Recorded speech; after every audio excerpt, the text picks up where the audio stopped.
Hello అండి, అందరికీ ఎలా ఉన్నారు? నేనైతే చాలా బాగున్నాను. ఇదైతే ఎర్లీ మార్నింగ్ ఎంప్టీ స్టమక్తో నేను తీసుకునే టీ అన్నమాట. టీ అంటే టీ కాదు, టీకి కాఫీకి బదులు ఆల్టర్నేటివ్గా నేనైతే ఈ డ్రింక్ తీసుకుంటున్నాను. ఈ డ్రింక్ స్కిన్కి మంచిది, అలాగే హార్ట్కి మంచిది, అలాగే కొలెస్ట్రాల్ తగ్గిస్తుంది. ఇలా చాలా అంటే చాలా ఉపయోగాలు ఉన్నాయండి ఈ డ్రింక్కి. ఇది వీక్లో ఒక 3 టైమ్స్ తీసుకోవచ్చు. ఈ టీ వచ్చి నేను ఎలా చేయాలో ఈ వీడియోలో చూపిస్తాను, చూసేయండి.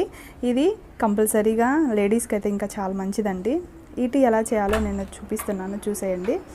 ఏం లేదండి, చాలా సింపుల్. ఇది ఒక 2 గ్లాస్ కావాలి అనుకుంటే 3 గ్లాస్ వాటర్ పోసుకోండి. ఒకరికి కావాలంటే 2 గ్లాస్ వాటర్ పోసేసుకొని అందులో కొంచెం జీలకర్ర, అలాగే కొంచెం దాల్చిన చెక్క, ఈ 2 వేసేసి బాగా మరగనిచ్చి సిమ్లో పెట్టేసి బాగా మరగనివ్వండి. మరిగిన తర్వాత ఇలాగా ఫిల్టర్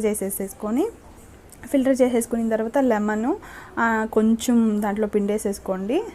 నేను మా హస్బెండ్కి తీసుకున్నాము, హాఫ్ లెమన్ ఇద్దరికి వేసాను అన్నమాట. అంతే, ఇదంతా బాగా మిక్స్ చేసేసుకొని తాగేయడమే అన్నమాట. కొంచెం గోరువెచ్చగా ఉన్నప్పుడు తాగితే మంచిది. ఇది చాలా మంచిదండి లేడీస్కి. నార్మల్ పీరియడ్స్ టైంలో వచ్చే పొట్ట నొప్పి తగ్గుతుంది, అలాగే ఇది కొలెస్ట్రాల్ తగ్గుతుంది, ఇంకా హార్ట్ ప్రాబ్లమ్స్ కూడా చాలా తగ్గుతుందండి. అలాగే ఇమ్యూనిటీ పవర్స్ కూడా చాలా మెరుగుపడతాయి. అలాగే ఇది కాల్షియం ఉంటుంది. అలాగే ఇది ఉంది కదా, జీలకర్రలో ఐరన్, విటమిన్ ఏ, ఇవన్నీ చాలా అంటే చాలా మంచిది. అలాగే డయాబెటీస్ పేషెంట్ కూడా ఇది చాలా మంచిది. ఉత్తి జీలకర్ర కూడా నైట్ సోక్ చేసుకొని ఆ వాటర్ కూడా ఎర్లీ మార్నింగ్ తాగేసేయచ్చు టీ కాఫీకి బదులుగా. ఇది ఒకసారి ట్రై చేయండి, చాలా మంచిదండి. నా వీడియోస్ కనుక నచ్చినట్లయితే ఖచ్చితంగా లైక్ చేయండి, నన్ను సపోర్ట్ చేస్తూ నా ఛానల్ని సబ్స్క్రైబ్ చేసుకోండి. See you on my next video. Until then keep smiling. Bye bye.